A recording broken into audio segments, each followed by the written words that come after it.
Buenas noches, vamos a iniciar la tutoría de repaso de la materia matemática para computación 2 y esta vez vamos a ver el repaso de la tutoría 4. Ahora vamos a ver lo que son las funciones. Para comenzar, veamos un pequeño concepto sobre funciones. Sean A y B conjuntos no vacíos. Una función se va a representar de la forma en la que estamos viendo, f, dos puntos, de A hacia B, donde es una relación de A hacia B de tal manera que para todas las A, es decir, los elementos de el conjunto A que pertenece al dominio de f de la función y f de A, es decir, la función evaluada en el elemento A contiene solo un elemento del conjunto B. Se puede entender como una función como relaciones de entrada y salida. También vamos a ver lo que es composición de dos relaciones. Anteriormente habíamos visto lo que es el concepto de función. Ahora veamos la composición de dos relaciones donde R va a ser una relación de A hacia B y S va a ser una relación de B a C. Entonces la composición de estas dos relaciones va a venir dada de la siguiente forma.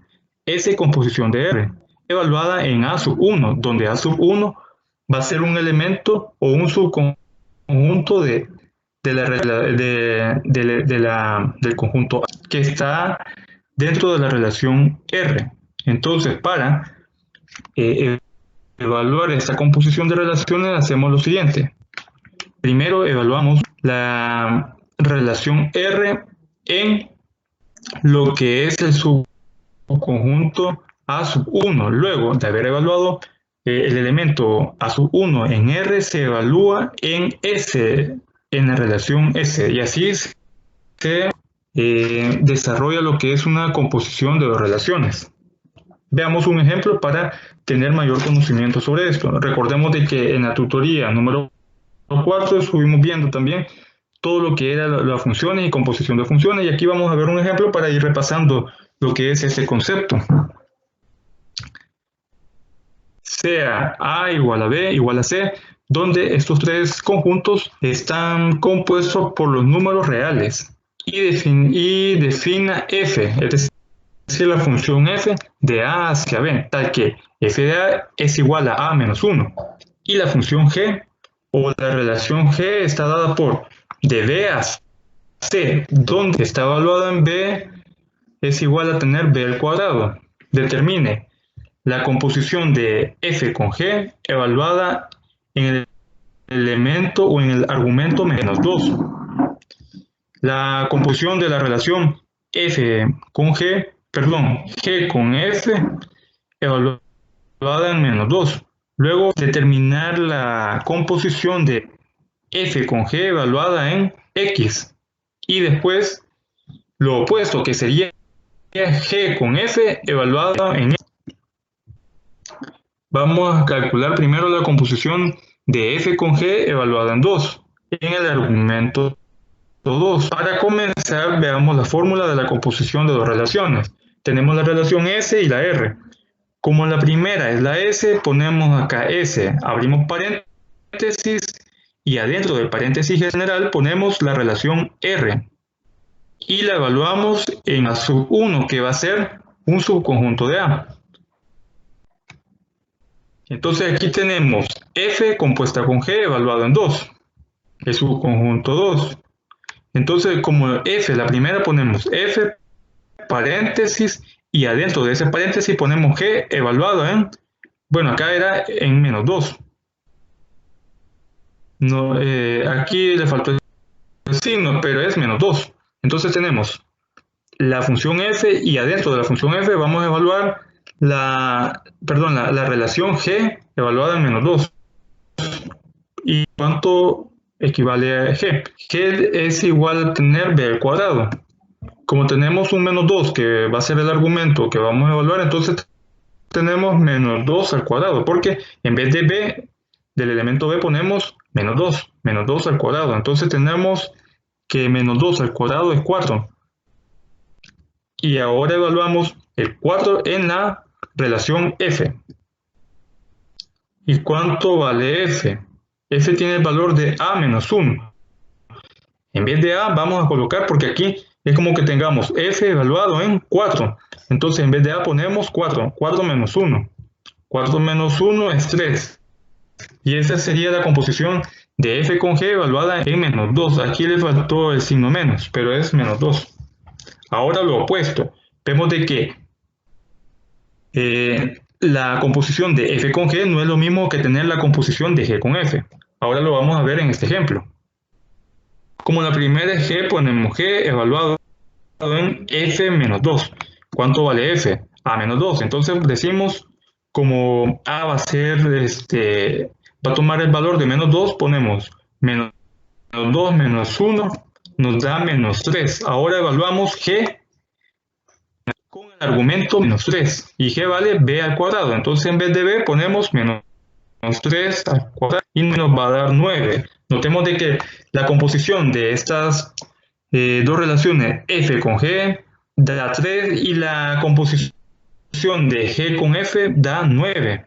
Así que tenemos que tener ese cuidado de que si se nos pide evaluar estas dos relaciones y luego se nos cambiar la posición de las relaciones y evaluar las composiciones, como en este caso que tenemos dos composiciones con el mismo argumento que es menos 2, pero primero evaluamos g con f y luego primero evaluamos f con g y después evaluamos g con f. No va a dar lo mismo, así que hay que tener ese cuidado.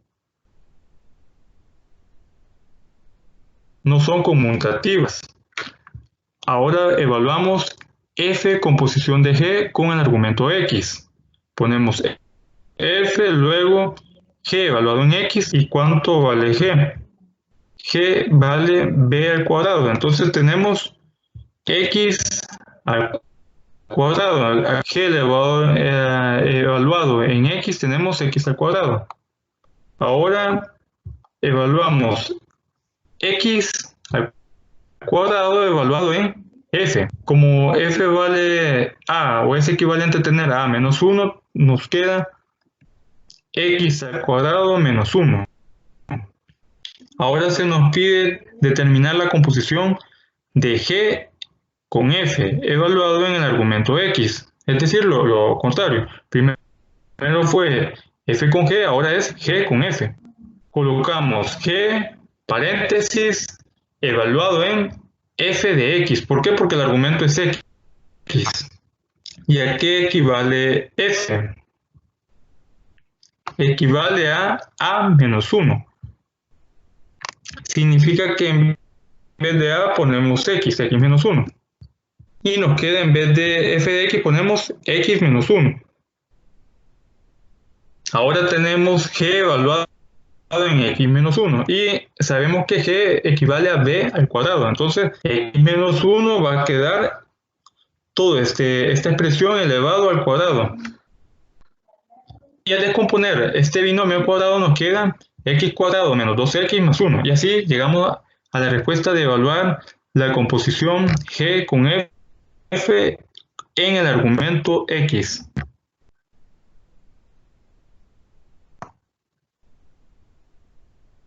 Ahora veamos un repaso de lo que son los tipos especiales de funciones. Sabemos de que hay tres: las inyectivas, las sobreyectivas y las biyectivas. Las inyectivas también se le conocen como una a una, las sobreyectivas como sobre, y las biyectivas se conocen como definidas en todas partes.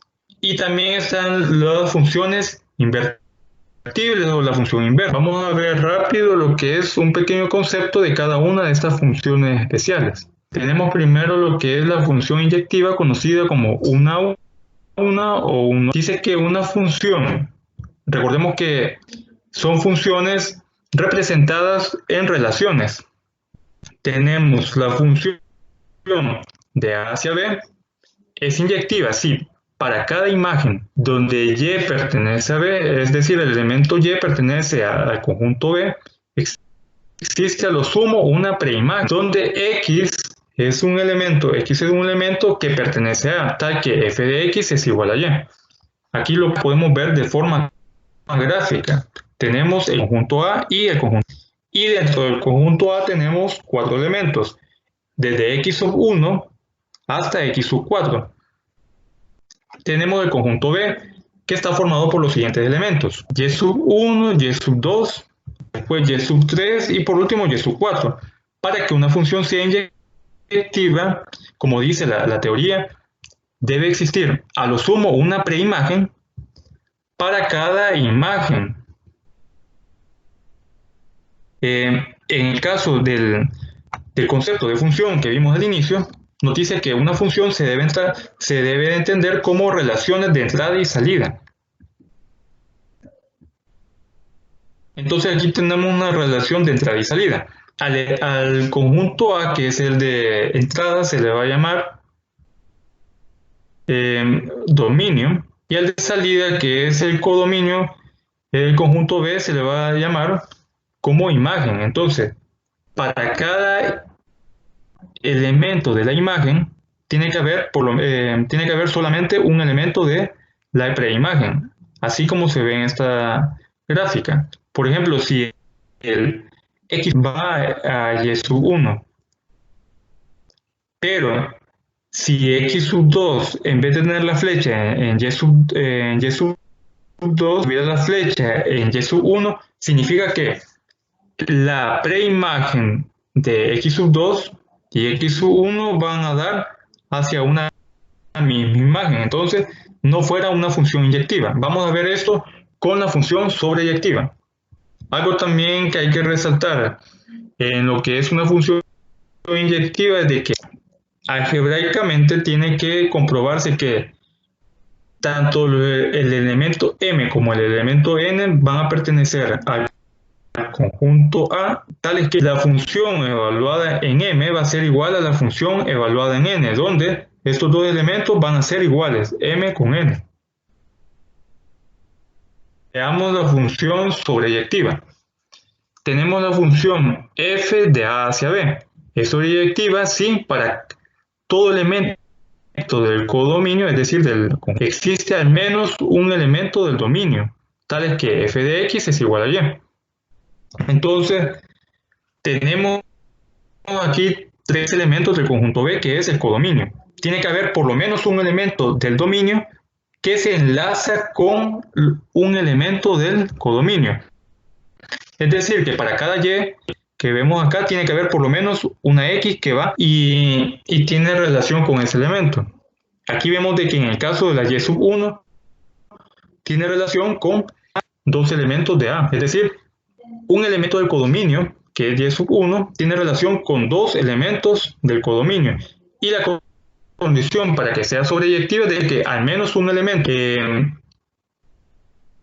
dice aquí, al menos un elemento del dominio tiene que tener relación con el codominio, con un elemento de codominio. ¿Cómo lo vemos? En la inyectiva es diferente, porque solo debe haber un elemento del dominio que tiene que tener relación con un elemento del codominio. Así vemos acá que un elemento del dominio, como es x sub 3, tiene relación solamente con un elemento del... Pero acá en la sobreyectiva puede haber por lo menos un elemento del dominio que tenga relación con un elemento del codominio. Esta gráfica que vemos acá definitivamente contradice a lo que es una inyectiva, así que esta gráfica solo puede ser sobreyectiva. Ahora veamos la función biyectiva, o conocida como todas partes. Una función biyectiva es o cumple la característica de que es inyectiva y sobreyectiva a la vez. Una de las formas de que una función sea biyectiva es la gráfica que vemos aquí en la presentación, donde un elemento del dominio tiene relación con un elemento del codominio. Si hubieran dos elementos, por ejemplo, aquí sub 1 y sub 2 tuvieran relación con un mismo elemento del codominio, ya no fuera biyectiva. ¿Por qué? Porque la característica de la biyectiva es de que debe cumplir con las características de la sobreyectiva y de la inyectiva. Y una de las formas que se cumple ambas características es esta gráfica, donde un elemento del dominio tiene relación con un elemento del codominio. Así, esta gráfica de acá no puede ser biyectiva porque hay dos elementos que tienen relación con un elemento de B. Algo que hay que mencionar también, de que al dominio, aquí le llamamos dominio y al codominio le podemos llamar también rango. Entonces acá tenemos dominio y rango, o también le podemos llamar dominio y codominio. Esto también, en esta gráfica se le puede conocer también al conjunto A como la preimagen y al conjunto B como la imagen de la gráfica, de la función. Ahora, una función inversa está representada de la siguiente forma. F elevado a la menos 1 de B hacia A. Con el criterio de F elevado a menos 1 en Y es igual a X. Es decir, aquí tenemos una función de F de A hacia B. La inversa va a ser de B hacia A. Donde el dominio va a pasar a ser el rango y el rango va a pasar a ser el dominio, se invierten. La imagen pasa a ser preimagen y la preimagen pasa a ser imagen. Una característica que tiene la función inversa es de que es biyectiva, que es lo que estuvimos viendo en esta presentación. En esta presentación. Ahora veamos un ejemplo de funciones de 1 a 1, es decir, una función inyectiva. Demuestre que si f es igual a de A hacia B y g, la función g es igual a de B a C, son funciones 1 a 1. Entonces, la composición de la función g con f es 1 a 1. ¿Qué significa que es 1 a 1? Es decir, una inyectiva. Donde un elemento de la preimagen debe tener relación solamente con un elemento de la imagen, es decir, un elemento del dominio tenga relación solamente con un elemento del codominio o rango. Y debe cumplir esta forma. F evaluado en M es igual a F evaluado en N. Entonces, para demostrar si realmente la composición de G con F es 1 a 1, es decir, es inyectiva, vamos a hacer lo siguiente. Vamos a suponer que B sub 1 es igual a F evaluado en A sub 1. Y vamos a suponer también que existe B sub 2, que va a ser igual a F evaluado en A sub 2, donde A sub 1 y A sub 2 van a pertenecer a A. Y tienen que ser iguales tanto A sub 1 como A sub 2. Vamos a tomar este criterio. Vamos a comprobar que f de m es igual a f de n. Pero aquí le vamos a llamar que a sub 1 va a ser igual a a sub 2. Como tenemos aquí la composición G con F, comenzamos acá. G, composición de, en vez de poner F, ahora vamos a poner F evaluado en A sub 1. Va a ser igual a G nuevamente. Vamos a igualar dos composiciones, donde vamos a evaluar F en A sub 1 y F en A sub 2. Ahora tenemos acá en la derecha G, composición de F evaluado en A sub 2. Sabemos de que la fórmula de la composición ya la acabamos de ver. Colocamos F, paréntesis, y ponemos en el paréntesis, dentro del paréntesis, el segundo término, que sería F evaluado en A sub 1. Va a ser igual a G, abrimos paréntesis, como es una composición, F evaluado en A sub 2, que es esta fórmula. Bueno, aquí tenemos F, composición de G evaluado en X. Colocamos F, paréntesis, y ponemos G de X. Esta expresión de acá, hay que mencionarlo, esta es de una relación, la relación S y la relación R, y esta es de una función. En el libro pueden encontrar cualquiera de las dos expresiones, pero las dos van a dar a entender composición. Aunque esta normalmente se utiliza como una composición de funciones, también la podemos relacionar con la composición de dos relaciones. Entonces, tenemos esta expresión que es la que estamos utilizando, la expresión de composiciones. ¿Qué es lo que tenemos acá? La composición de dos funciones de g con f. Entonces, acá tenemos g evaluado en f de a sub 1 y g vamos a evaluar en f de a sub 2. Como sabemos de que f de a sub 1 equivale a b sub 1, solo colocamos, en vez de esta expresión, colocamos acá abajo g evaluado en b sub 1. Y lo mismo hacemos acá, en vez de poner f evaluado en a sub 2, ponemos b sub 2. Porque b sub 2 es igual a f evaluado en a sub 2. Nos queda g evaluado en b sub 1 y g evaluado en b sub 2. El ejercicio nos dice que tanto la función f como la función g son 1 a 1. Entonces, si g es 1 a 1, ¿qué significa? Concluimos de que los argumentos que están adentro, es decir, b sub 1 y b sub 2, van a ser iguales. ¿Qué es lo que tenemos acá?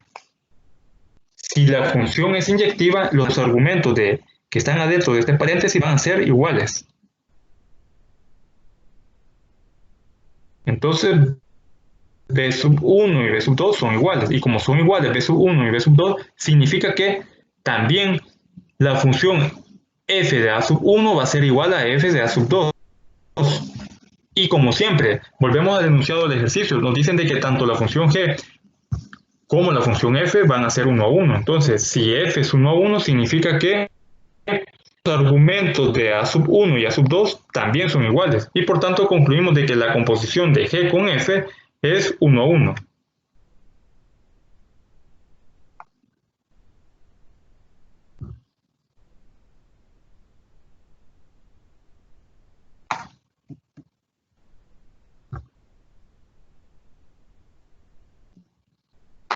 Ahora vamos a ver lo que es las permutaciones, las funciones de permutaciones.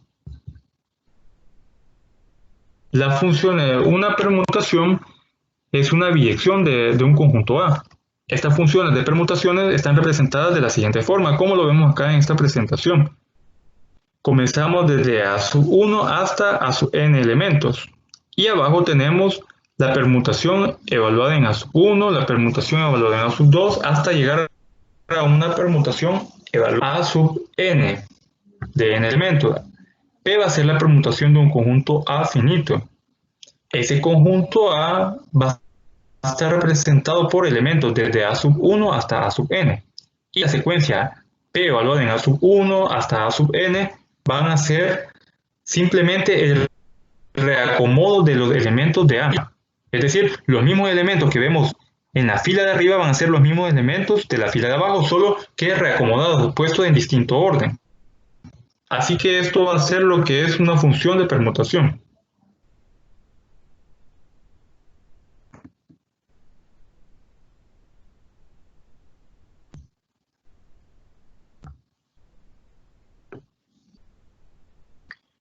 Veamos un ejemplo de permutaciones. Tenemos las siguientes permutaciones: P sub 1, P sub 2 y P sub 3. Y se nos pide calcular, primero, en el literal A, la inversa de la permutación 1 y la inversa de la permutación. Luego, en el literal B, tenemos que se nos pide calcular el producto de la permutación 1 con la permutación 2 por la permutación 3.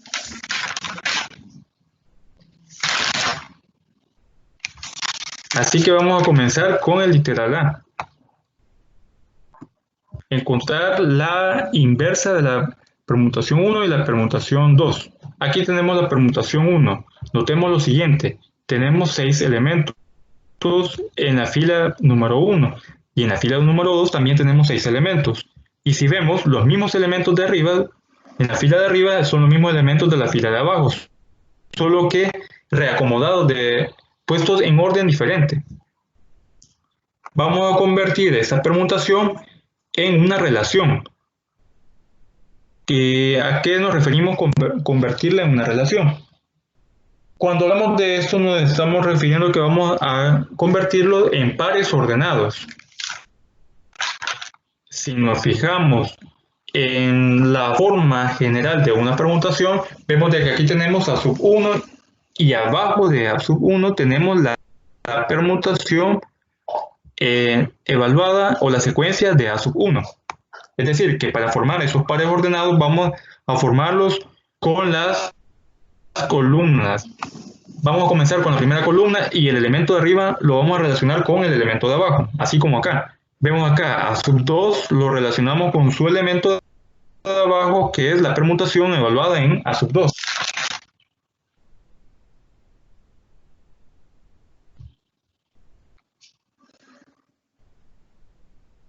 Entonces tenemos acá la permutación 1 y lo convertimos en una relación.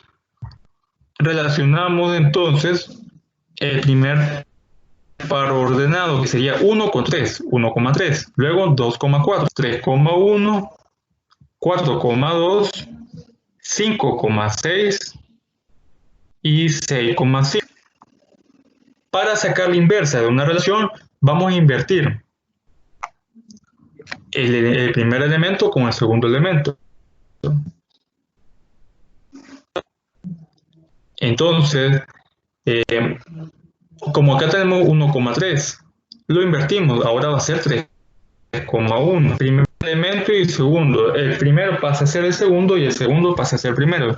4,2, aquí pasa a ser 1,3, 2,6,5 y 5,6. Ya tenemos la inversa de la permutación 1. Ahora bien, para dejar expresada esta permutación, vamos a ordenar los elementos comenzando desde el primer elemento hasta el último elemento. Vemos de que aquí el orden es de 1 a 6. Entonces comenzamos el orden de 1 a 6, pero para ordenarlo vamos a considerar el elemento 1, el primer elemento de cada par ordenado, desde el elemento 1 hasta el elemento 6. Buscamos el elemento número 1 de estos pares ordenados, pero el 1 de cada par ordenado, que en este caso está acá, 1,3, lo colocamos de primero. Luego buscamos el 2, pero que esté en el primer elemento del par ordenado.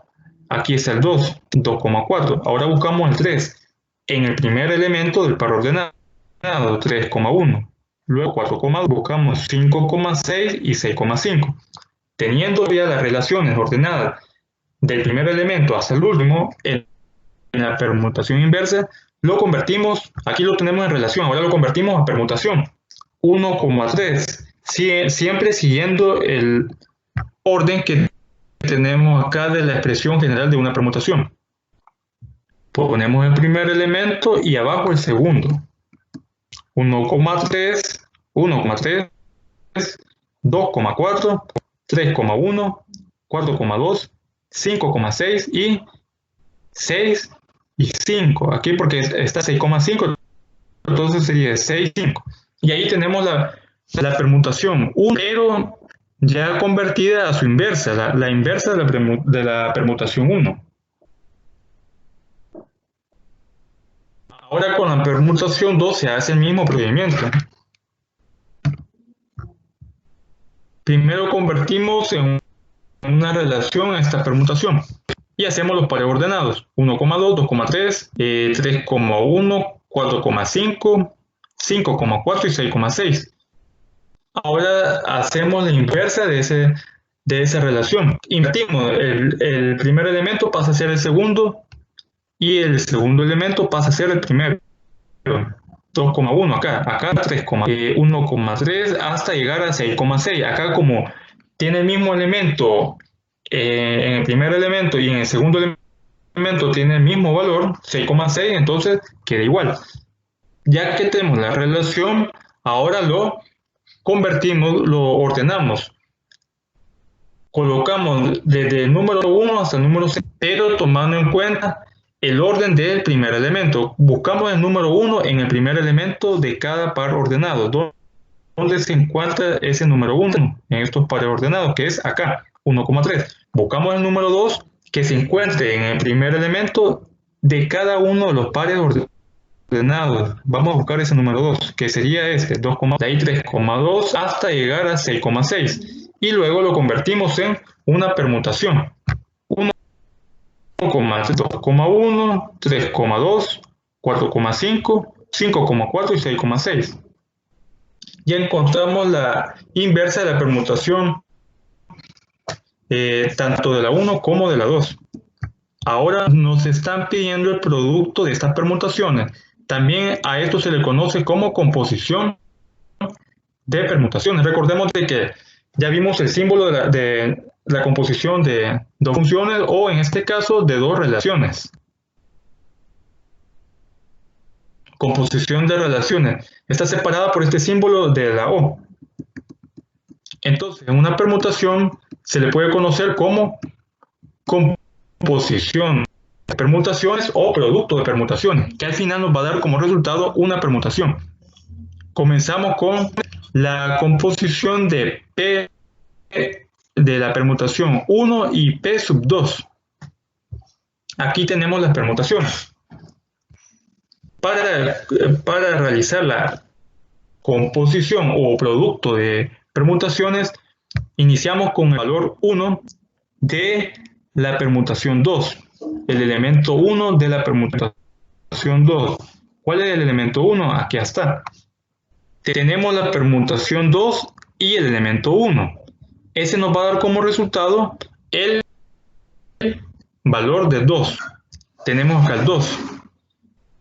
La permutación 2 nos va a dar, la permutación 2 evaluando el 1 nos da un 2.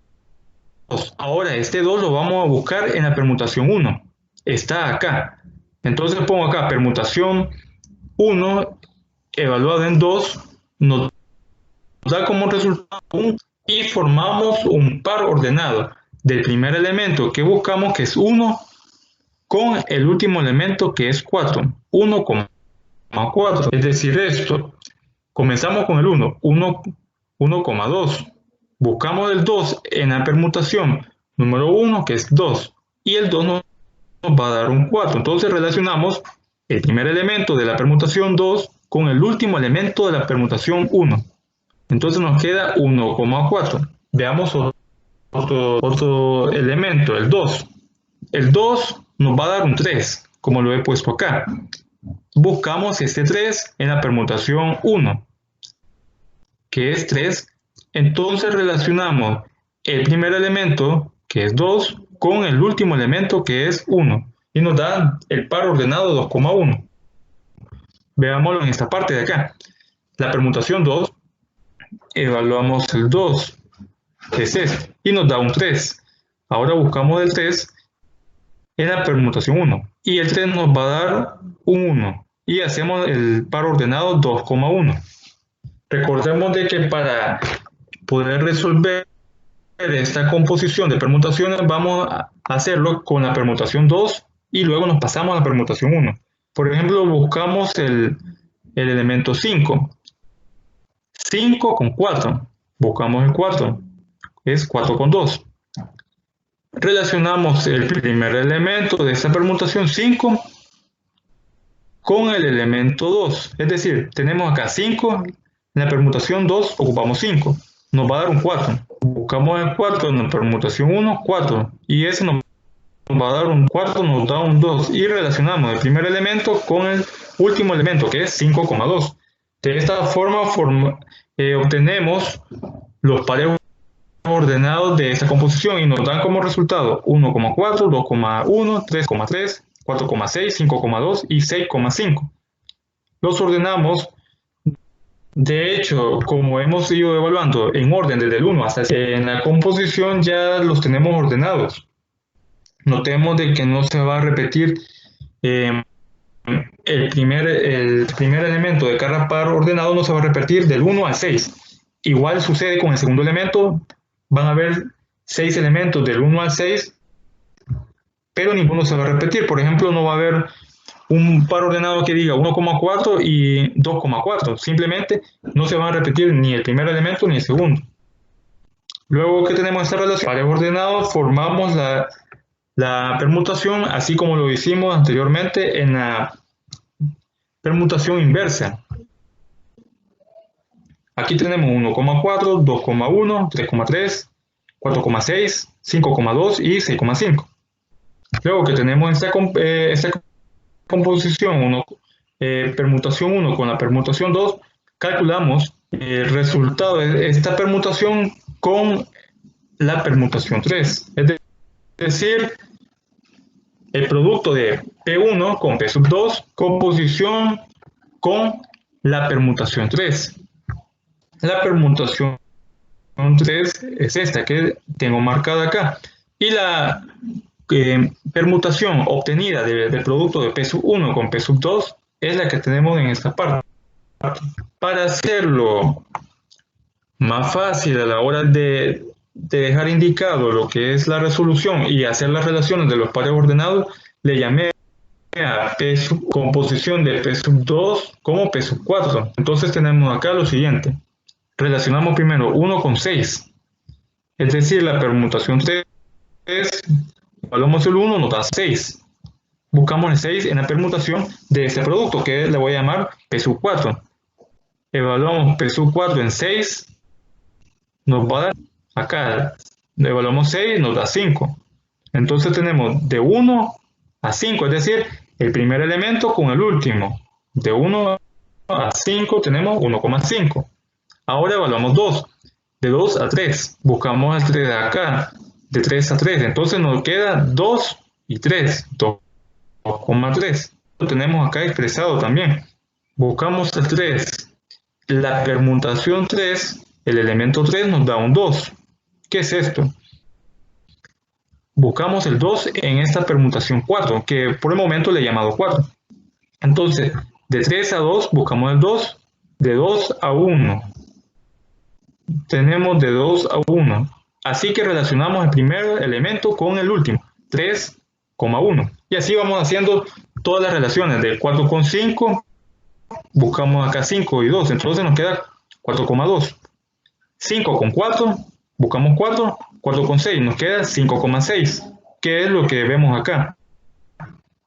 Con 1 buscamos el 1, 1, entonces nos queda 6,4. ¿Por qué? 6 con 1 y 1 con 4. Entonces 6 y 4, los extremos, 6,4. Ya que tenemos los pares ordenados, los escribimos, ya escribimos este producto como una relación y la convertimos en una permutación y nos queda 1. Aquí tenemos 1,5, aquí tenemos el 1,5, el 2,3, el 3,1, el 4,2, hasta llegar a 6 y 4, que es el par ordenado 6,4. Y así resolvemos este producto de la permutación P sub 1 por el producto de P sub 2 por la permutación de 3, de la permutación 3. Así llegamos a la respuesta de este ejercicio. Veamos este ejemplo también de permutación.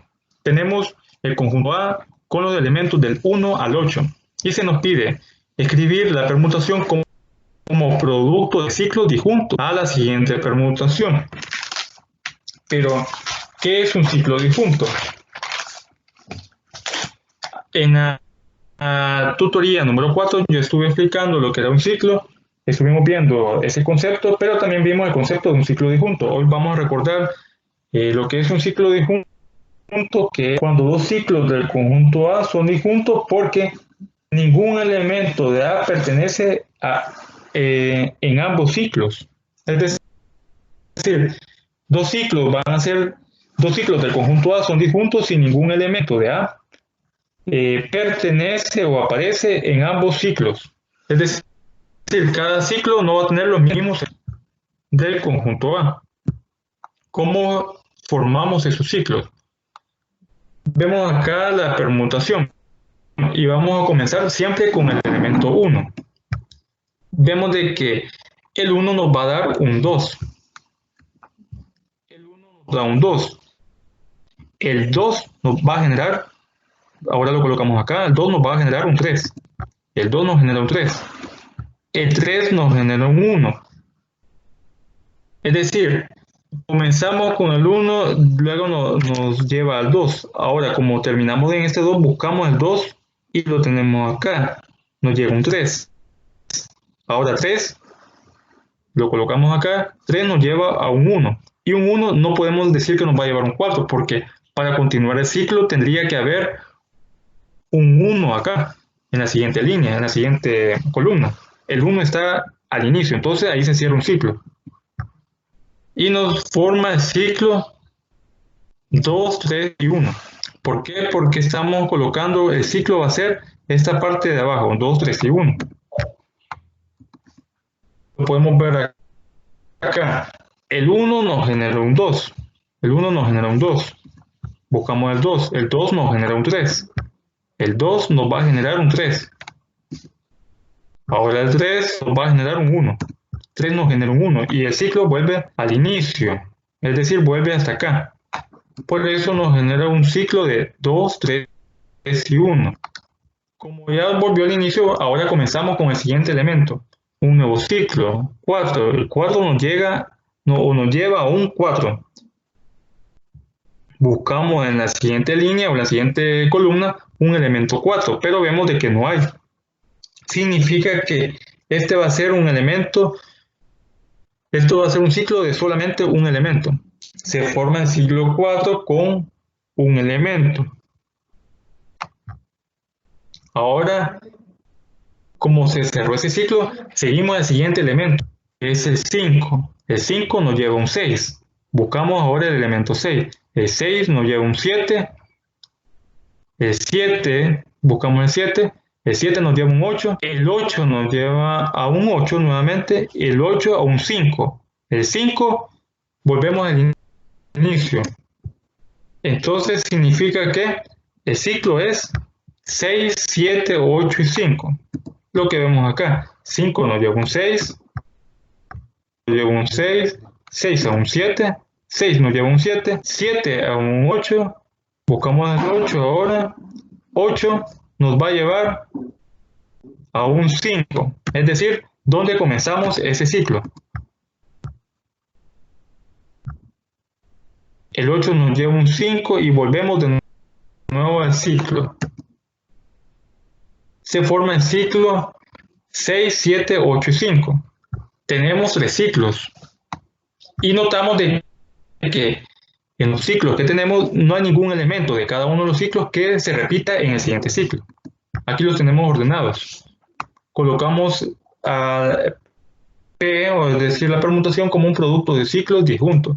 Vemos de que cada uno de los ciclos tiene elementos que no se repiten y que cada uno de esos elementos que tiene cada ciclo, es decir, cada cada uno de esos elementos pertenecen al conjunto A. Lo ordenamos de menor a mayor. Aquí tenemos 2, 3, 1, ahora le ponemos 1, 2, 3, luego 4 y luego 5, 6, 7 y 8. La respuesta puede quedar de esta forma, como lo vemos acá, o también puede quedar como esta última línea. El ciclo 1, 2 y 3 por el ciclo 5, 6, 7 y 8. El 4 no es necesario ponerlo. ¿Por qué? Porque es un ciclo que tiene solamente un elemento. Cuando solo hay un elemento en los ciclos, se sobreentiende de que existe un elemento que pertenece al conjunto que al final tiene un valor que nos va a dar a su mismo valor. Es decir, no se mueve en el ciclo, como lo vemos acá en el 4. El 4 nos da un 4, pero ese 4 ya no se sigue moviendo. Diferente en el caso de 5. 5 nos da un 6, así que se sigue moviendo el ciclo. Buscamos 6 y el 6 nos da un 7. Son diferentes estos dos elementos, sigue moviéndose. 7 nos da un 8, 8 nos da un 8 también acá. Bueno, 8, buscamos el 8 y el 8 nos da un 5.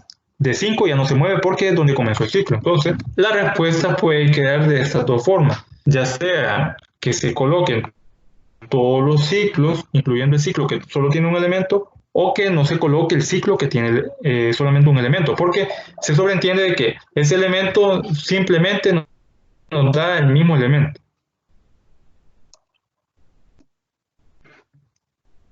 Bueno, así hemos llegado a lo que es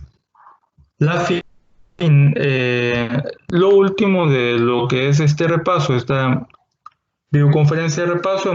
Y Les recuerdo de que deben de estar atentos siempre al material que se sube en la plataforma. Cualquier consulta pueden hacérmela. Así que por el momento esto es todo. Feliz noche.